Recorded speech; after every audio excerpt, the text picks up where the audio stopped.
You've got to bear in mind that most of the aeroplanes of that era were biplanes. They had lots of rigging wires and lots of drag, and this is one of the very first attempts to actually streamline an aeroplane.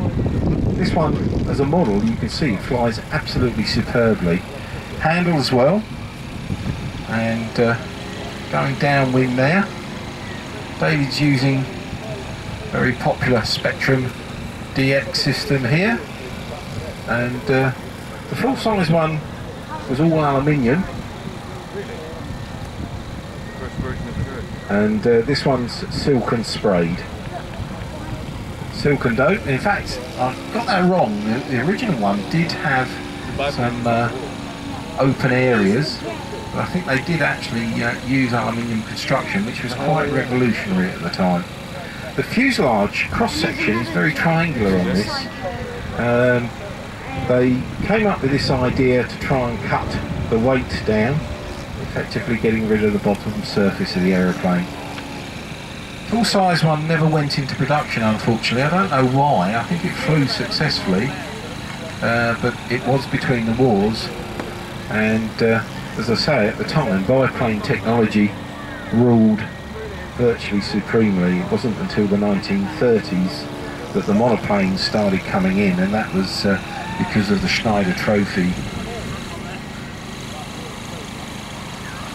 So meanwhile, the DR7 up there, that one's a flare kit, by the way, the biplane. And in fact, there's only about 7 years difference in vintage between these two aeroplanes in their full-size genre.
Well, I've just been asked to give an announcement for the gentleman over in the food stall there. The burgers are ready, so we've